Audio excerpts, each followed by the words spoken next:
کہ حبیب صلی اللہ تعالیٰ علیہ وسلم کی ایک حدیث میں سناؤں آپ کو۔ موسیٰ کلیم اللہ علیہ الصلوۃ والتسلیم کوہ طور پر جا رہے تھے، ایک بندے کو آپ نے روتے ہوئے گڑ گڑاتے ہوئے دیکھا، وہ دعا کر رہا تھا۔ اور کیسے دعا کر رہا تھا، اتنا رو چکا تھا وہ کہ اس کے کپڑے بھیگ چکے تھے آنسوؤں سے، اس کے آنسوؤں سے کپڑے بھیگ چکے تھے، رو رو کر کے زارو قطار وہ دعائیں کر رہا تھا۔ موسیٰ علیہ السلام جلیل القدر پیغمبر ہے، انہیں ترس آ گیا اس پر۔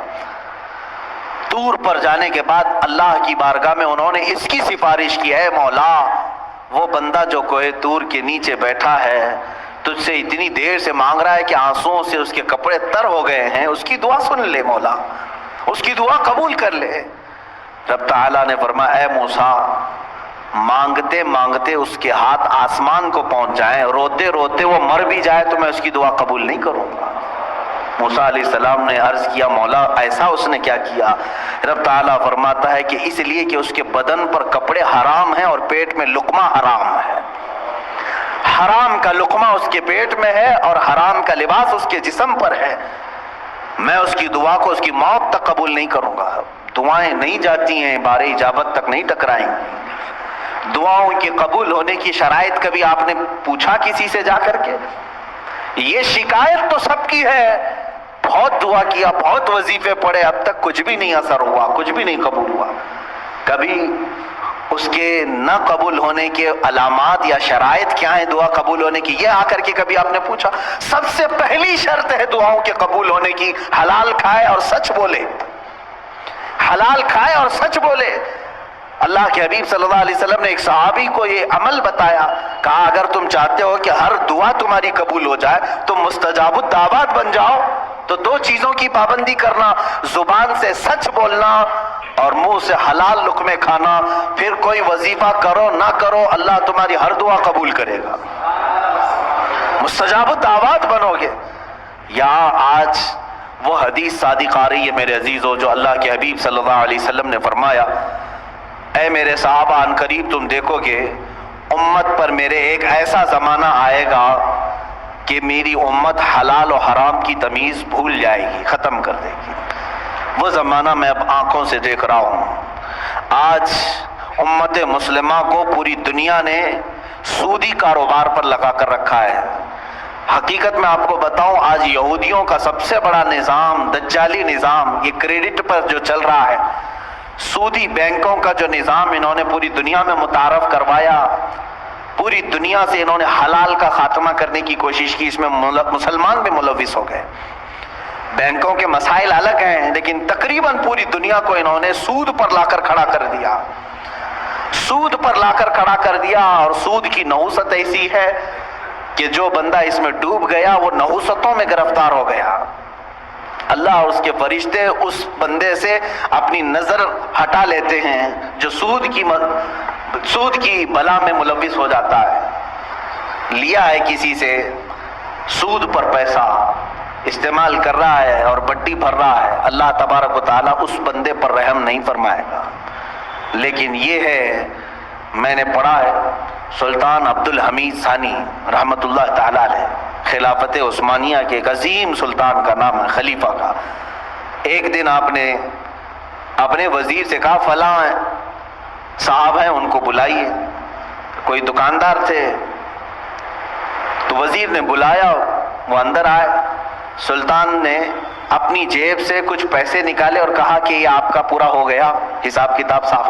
بادشاہ وقت ہے خلیفہ عبد الحمید ثانی جس کی حکومت تقریباً آج کے 40 کنٹریز پر تھی، 40 ملکوں پر، وہ ایک بنیا سے دکان کے حساب کتاب کر رہا ہے اور پیسے واپس دے رہا ہے۔ وہ جب باہر نکلا بنیا تو وزیر نے پوچھا کہ آپ کو کیوں بلائے تھے خلیفہ اسلام، آپ کو کیوں بلائے تھے؟ کیا؟ کہا میرا ان کے اوپر کچھ قرضہ باقی تھا، مجھ سے انہوں نے قرضہ لیا تھا، وہ لوٹانے کے لیے بلائے۔ کہا وقت کا 40 ملکوں پر حکومت کرنے والا خلیفہ دکان کے ایک بنیا سے قرضہ لیا ہوا ہے؟ تو انہوں نے کہا ہاں وہ بسا اوقات مجھ سے لیتے رہتے ہیں۔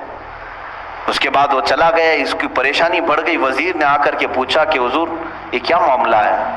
وہ سچ کہہ رہا ہے، آپ کو حقیقت میں ایسے چند سکوں کی یا پیسوں کی ضرورت پڑ گئی؟ میرے عزیزوں سود کے بدلے میں اسلام نے کیا دیا ہے۔ بادشاہ خلیفہ سلطان عبد الحمید ثانی اللہ ان پر رحم فرمائے فرماتے ہیں، میں نے ایک حدیث پڑھی تھی اللہ کے رسول صلی اللہ تعالیٰ علیہ وسلم کی، کہ بندہ اپنی ضرورتوں کے تحت اگر کسی سے قرض حسن لیتا ہے تو ادا کرنے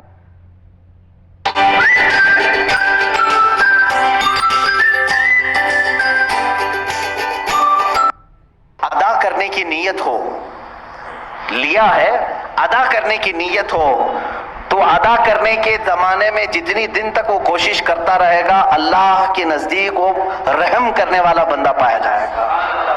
خصوصی نظر اللہ کی اس پر ہوگی کہ یہ بندہ قرض میں ڈوبا ہوا ہے لیکن دینے کی نیت کیا ہوا ہے۔ میں ہمیشہ اس بنیا سے تھوڑے سے یہ قرض اس لیے لے لیتا ہوں کہ اللہ مجھ پر نظر رکھے، اللہ رب العزت مجھ پر نظر خاص رکھے، کیونکہ اس بندے پر اللہ رحم فرماتا ہے ہاں دینے کی نیت کیا ہو۔ اور حدیث پاک میں یہ بھی ہے کہ قرض لیا ہے دینے کی نیت سے اور وہ کوشش میں لگ گیا دوسرے ہی دن سے مجھے دینا ہے مجھے دینا ہے، فرمایا اللہ تعالیٰ سارے فرشتوں کو اس کی مدد میں لگاتا ہے کہ اس کے لیے راستے کھول دو، کہیں سے بھی آ جائے اس لیے کہ اس کا بوجھ اتر جائے۔ اس سے قبل بھی میں نے شاید بتایا ہو اس بات کو۔ اور جس کی نہ دینے کی نیت ہو، پیسہ لیا ہڑپ گیا، اس کے لیا کھا گیا، قرض ادا کرنے کی نیت نہیں ہو، اس کے لیے بھی سن لو، فرمایا گیا کہ اگر دینے کی نیت نہ ہو تو اللہ تعالیٰ اس پر دروازے بند کرتا ہے، محتاجی پر محتاجی، محتاجی پر محتاجی آئے گی۔ یہ کبھی نہ سمجھنا کہ اس قرضے کے بعد سب چکتا ہو جائے گا، ان قریب تم دوسرا اس سے بڑا قرضہ کسی اور سے لوگے، اس کے بعد تیسرا کسی اور سے لوگے، اس نحوست میں تمہاری موت آ جائے گی، تمہاری محتاجی نہیں جائے گی۔ ایک قرض اگر چکانے کی نیت نہ ہو 100 قرضوں کا بوجھ تمہارے اوپر آ جائے گا، ذلیل ہو کر کے مریں گے دنیا سے۔ قرض ادا کرنے کی اگر نیت نہ ہو تو اس کے لیے وعید ہے۔ بہرحال میرے عزیزوں، میں رزق حلال کی بات کر رہا ہوں۔ مسلمان اگر حرام کی طرف جاتا ہے تو یہ اسے زیب نہیں دیتا۔ جو اللہ اور اس کے رسول صلی اللہ تعالیٰ علیہ وسلم کو دل و جان سے مانتا ہو، اللہ کی بارگاہ میں سجدہ ریز ہوتا ہو اور اللہ کی حمد و ثنا بیان کرتا ہو اپنی زبان سے، اس زبان کو ہرگز یہ زیب نہیں دیتا کہ وہ اپنی زبان سے حرام لقمے اپنے پیٹ میں اتارے، حرام لقمے پیٹ میں اتارے۔ حضرت عبداللہ بن مبارک رحمۃ اللہ تعالیٰ علیہ فرماتے ہیں کہ نہیں، ان کا ایک واقعہ یوں بیان کیا گیا، جب آپ کا انتقال ہو گیا تو کسی نے آپ کو خواب میں دیکھا، پوچھا اے ابن مبارک اللہ تعالیٰ نے آپ کے ساتھ کیا معاملہ فرمایا؟ فرماتے میں تو بخشا گیا ہوں، لیکن میرے گھر کے سامنے ایک لوہار رہتا تھا، لوہے کا کام کرنے والا، اللہ نے میرے سے زیادہ اسے بلند مرتبہ عطا کیا ہے، مقام اس کا بلند ہو گیا ہے۔ تو لوگ جنہوں نے خواب میں دیکھا علماء سے کہا کہ ایسے ایسے ہم نے خواب دیکھا، کہا کہ وہ لوہار ہے کہ حقیقت میں؟ کہا ہے۔ جا کر کے پوچھا گیا، اس کا بھی انتقال ہو چکا تھا، اس کی بیوی سے پوچھا گیا تیرا شوہر ایسا کیا کرتا تھا؟ کہا اس نے کہ وہ روزانہ اپنے ہاتھوں کی کمائی کھاتا تھا، ہاتھوں سے لوہے کا کام کرتا تھا، خود کی محنت کی کھاتا تھا۔ اب اگر آپ پوچھ رہے ہیں بہت ساری نیکیاں کیا ہیں تو مجھے تو ایسی کچھ نظر نہیں آئی۔ 2 چیزیں تھی اس کی، 2 چیزیں تھی۔ کہا کیا؟ ایک تو یہ کہ رات کو تھک کر کے آتا تھا، جب ہم سونے کے لیے تیار ہوتے اپنے گھر میں تو سامنے عبداللہ ابن مبارک کا گھر تھا اور وہ تہجد کے لیے کھڑے ہوتے تھے رات کو۔ میرا شوہر ہر دن یہ اٹھا کر ہاتھ یہ کہتا ہے اللہ کاش مجھے اتنی محنت نہ کر کے رزق زیادہ آ گیا ہوتا تو میں بھی رات بھر تیری عبادت کے لیے کھڑا ہوتا تھا۔ روزانہ یہی کہتا تھا میرے پاس بھی رزق کی وسعت آ جائے تو میں بھی رات بھر کھڑا ہو جاتا۔ دوسری چیز یہ تھی اس کی کہ لوہے کو گرم کرتا تھا آگ میں اور ہتھوڑا اٹھاتا تھا، ہتھوڑا اٹھا کر کے پیٹنا ہوتا ہے لوہے کو شکل دینے کے لیے، لیکن جیسے ہی گرم ہو جاتا لوہا اور اس نے ہتھوڑا اٹھایا، اذان کی اگر آواز آ جاتی تو ہتھوڑا پیچھے پھینک دیتا تھا۔ کہتا اب میرے مولا نے مجھے پکارا ہے، اس کے بعد مارا ہوا ہتھوڑا میرے لیے حلال نہیں ہے۔ رب تعالیٰ کی پکار کے بعد اگر میں نے ہتھوڑا مارا اور پھر اس سے شکل بنی اور پھر وہ بازار میں بکا، پھر اس کی آمدنی آئی، وہ لوہار کہتا یہ میرے لیے حلال نہیں ہے۔ میں رب کو چھوڑ کر کے کوئی کمائی نہیں چاہتا. میری نظر میں یہی دو چیزیں علماء نے فرمائی, انہی دو چیزوں کی بنیاد پر اس لوہار کو عبداللہ ابن مبارک سے بھی بلند مقام دیا گیا. حلال کھاتا تھا, حلال کی فکر کرتا تھا. عزیزان گرامی وقار, رزق حلال کے دروازے آج بھی کشادہ ہیں, بہت ہیں, لیکن آج معاشرے کو میں دیکھ رہا ہوں کہ جن کی آج سب سے زیادہ ایکٹیویٹی پڑی ہوئی ہیں مسلمانوں کی. آپ کو معلوم ہے سب سے زیادہ لوٹے کون جاتے ہیں؟ مسلمان لوٹے جاتے ہیں. دنیا کو یہ معلوم ہے کہ یہ ایسے ہیں جو محنت کم کرنا چاہتے ہیں اور کمانا زیادہ چاہتے ہیں. ان سے کام کاج زیادہ نہیں ہوتا مسلمانوں سے, تو ان کو راتوں رات بادشاہ بننے کی فکر ہوتی ہے. آپ دیکھ لینا, جا کر کے تجزیہ کر لو, لاٹری لگانے میں سب سے زیادہ وہ مسلمان آگے ہوں گے. ان کو ایسا لگتا ہے کہ راتوں رات میں کروڑ پتی بن جاؤں گا. چیٹ فنڈ کمپنیاں جتنی آتی ہیں اس میں مال مسلمانوں کا لگتا ہے. یہ چیٹ فنڈ کمپنیاں آتی ہیں جو لاکھ کو 2 لاکھ بناتی ہیں سال بھر کے بعد, اور دیتی بھی ہیں شروع میں, اور اس کے بعد چند سالوں کے بعد پورا کا پورا مال لے کر کے فرار ہو جاتی.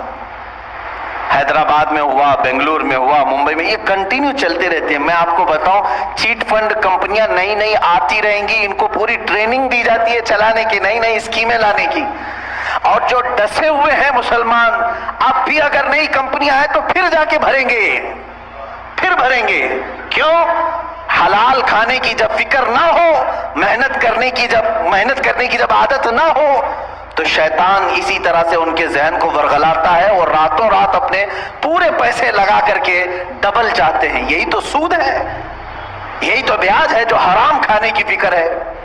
اور آج کرکٹ کی دنیا میں جو پیسے لگائے جا رہے ہیں, اور جان بوجھ کر کے اس زمانے میں مسلمانوں کو, نوجوانوں کو اس میں مبتلا کیا گیا ہے کہ تمہارا مال ختم ہو جائے. حیرت کی بات ہے کہ پہلے شرم محسوس کرتے تھے لوگ بیاج کہنے کو, سود کہنے کو, گیمبلنگ کہنے کو, جوا کہنے کو. کرکٹ کے نام پر دنیا تمہیں جوئے میں ملوث کر رہی ہے اور تم خوشی سے کھیلے جا رہے ہو. یاد رکھو, جس نے جوئے کو دیکھا, جوا بازی کیا نہیں, کھیلا نہیں, دیکھتا رہا, اللہ رب العزت کا عذاب اسے گرفتار کرے گا.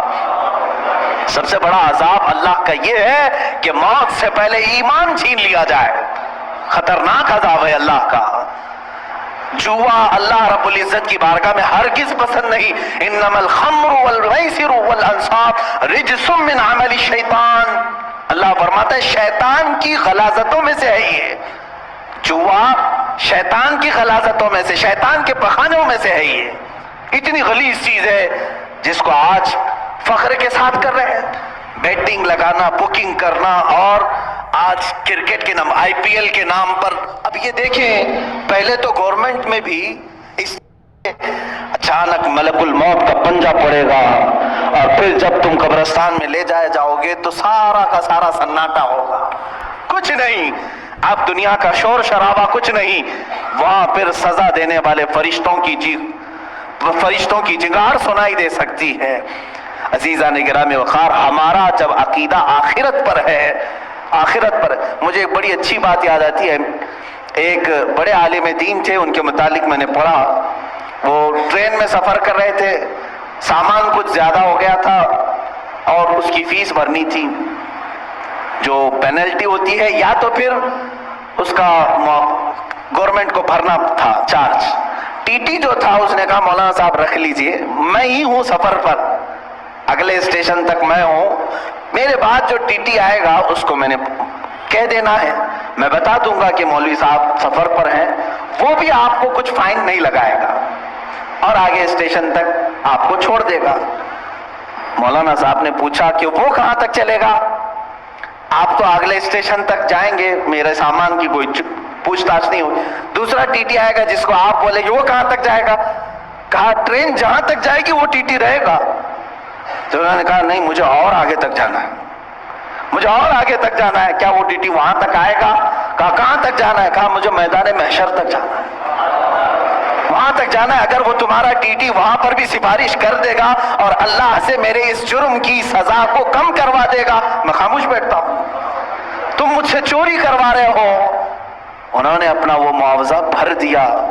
اور ظاہر سی بات ہے اس ٹیٹی کے دل میں بھی ایک خوف خدا ایسا آیا، اس نے خود بیان کیا، اس کے بعد زندگی بھر کبھی میں نے حرام لقمے کی طرف ہاتھ نہیں بڑھایا۔ ہمارے اسلاف اور ہمارے بزرگوں نے ہمیں یہ سکھایا ہے۔ آج امت کے پاس حلال لقمے بہت سارے ہیں۔ شیخ علی دقاق رحمۃ اللہ تعالی علیہ کی ایک حکایت میں نے پڑھی تھی۔ یہ پہاڑوں پر جا کر کے عبادت کرتے تھے۔ ایک دن پہاڑوں کے اوپر یہ لکڑیاں کاٹنے کے لیے بھی جاتے تھے، لا کر کے بیچتے تھے کاٹ کر کے۔ ایک دن دیکھا ایک تھیلا وہاں پڑا ہوا ہے، تھیلی چھوٹی سی، اور اس کو ہلا کر کے دیکھا تو سونے کے سکے تھے، اشرفیاں تھیں۔ ظاہر سی بات ہے راستے میں اگر کسی کو سونے کی اشرفیاں مل جائیں تو اس کے کیا ہے، وارے نیازیں ہیں۔ اور انہوں نے اٹھایا، کہا کہ دل تو نہیں چاہتا کہ اس میں سے میں اپنے لیے کھاؤں، یہ لقطہ ہے، لقطہ کے احکام الگ ہیں شریعت۔ انہوں نے کہا میں یہ کسی مستحق کو دے دوں گا۔ لے لیا، دل میں ذرا برابر خرابی نہیں آئی۔ نیچے آئے، پہاڑ سے اتر کر کے دیکھا ایک حبشی غلام کالا، جس کے ہونٹ چوڑے تھے، معذور تھا، ہاتھ نہیں تھے پیر تو تھے، معذور شخص تھا، بیٹھا ہوا تھا، پسینے میں شرابور تھا۔ شیخ علی فرماتے ہیں مجھے لگا اس سے زیادہ مستحق کون ہوگا، اس کے پاس کھانے پینے کی کوئی چیز نہیں، کچھ نہیں۔ آپ لے جا کر کے وہ سونے کے سکے والی جو تھیلی ہے، اشرفیوں کی تھیلی، اس حبشی غلام کو دے دیتے ہیں، لے تو اپنے خرچے کر، اس میں مزے کے ساتھ زندگی گزار۔ اس حبشی نے کہا اے علی دقاق، لے جاؤ اس کو، جہاں سے اٹھایا وہیں رکھو، پچھلے 1 سال سے روزانہ میں دیکھ رہا ہوں، پچھلے 1 سال سے میں اس کو روزانہ دیکھ رہا ہوں، آج تک ہاتھ نہیں اٹھایا۔ میرے عزیز و شیخ علی دقاق فرماتے ہیں کوئی حبشی غلام، وہ اس زمانے کے قطب تھے جنہوں نے ہاتھ لگانے کو بھی منع فرمایا۔ آج ہم ان اسلاف کی روشنیوں کو بھول کر کے دنیا جو ہمیں یہ کرشمے دکھا رہی ہے اس کے پیچھے پڑ گئے۔ موبائل اپلیکیشن میں اگر تمہیں پیسے بھرنے کی بات آ گئی، سوچا آسانی سے بھر دوں گا، کوئی نہیں دیکھ رہا ہے، میں میچ میں بیٹنگ لگا دوں گا، کسی ایجنٹ کے پاس نہیں گیا، اسی اپلیکیشن میں بھر دیا، 500 کون دیکھ رہا ہے، میرے اکاؤنٹ سے کٹ گئے۔ یاد رکھو اللہ رب العزت علیم و خبیر ہے، لا تأخذہ سنۃ ولا نوم، جس کے پاس تمہیں فیصلہ دینا ہے اسے تو اونگ بھی نہیں آتی، نیند بھی نہیں آتی۔ ہم سے بچ لوگے، آج دنیا سے بچ لوگے، دوست و احباب کو چھپا کر کے تم جوا کھیل لوگے، لیکن دوست و احباب تمہارا نہ فیصلہ کرنے والے ہیں، نہ تمہیں سزا و جزا دینے والے ہیں۔ جس کے پاس فیصلہ ہونا ہے اس کی تو شان یہ ہے کہ اسے اونگ بھی نہیں آتی، وہ غافل بھی نہیں ہے کسی چیز سے، تمہارے حالتیں، تمہارے دل کی خبریں وہ سب جان رہا ہے۔ تو یاد رکھو جو نوجوان اس آفت اور بلا میں ملوث ہو گئے ان کے لیے میں کہوں گا کہ تمہارے لیے دردناک عذاب ہے، دردناک عذاب ہے۔ یہ راستہ جو تم نے چنا ہے یہ اسلامی راستہ نہیں ہے۔ اب حرام کی جو وعیدیں ہیں جانتے ہو، اللہ اکبر، میرے آقا صلی اللہ تعالی علیہ وسلم نے فرمایا جس نے حرام لقمہ کھایا، سود کا ہو کہ جوا کا ہو، حدیث میں سود کے لیے یہ لفظ آیا ہے، جو راتوں رات کمانے کے چکر میں خواب دیکھتے رہتے ہیں ان کے لیے بھی سنے آپ، پیسے 1 لاکھ روپے ہیں تو سوچتے مارکیٹ میں گھما دوں گا، لگ کر کے تو آ جائیں گے، لوگ اپنی ضرورتوں کے اعتبار سے یوز کر لیں گے اور مجھے بڑھا کر کے دے دیں گے۔ یہ جو سودی کاروبار میں جو لوگ ملوث ہیں، میرے آقا صلی اللہ علیہ وسلم فرماتے ہیں یہ سود 1 لاکھ 2 لاکھ کھانے کی بات الگ ہے، جس نے 1 درہم کھایا، 1 لقمہ کھایا، گویا کہ اس نے خانہ کعبہ کے سامنے اپنی ماں سے زنا کیا، معاذ اللہ رب العالمین، 100 بار معاذ اللہ۔ رونگٹے کھڑے ہو جاتے ہیں، اس طرح کی وعید آئی ہے، اتنی خطرناک وعید کسی اور گناہ پر میں نے نہیں پڑھی، اتنی سخت وعید ہے حرام لقموں کے متعلق۔ مسلمانوں کو تو ان حالات میں میرے عزیزو اللہ کی بارگاہ میں جواب دینا ہے، ہر نوجوان کو، ہر مرد کو، ہر عورت کو، تمہارے لیے حلال راستے کشادہ ہیں۔ تم نہیں جانتے کہ اپنے محنت سے کمانے کے متعلق میرے آقا صلی اللہ علیہ وسلم نے کیا فرمایا؟ فرماتے ہیں اللہ رب العزت کی بارگاہ میں سب سے پسندیدہ عمل کیا ہے؟ دیکھیں تقریباً اللہ تعالیٰ نے 1,24,000 کم و بیش نبیوں میں ایک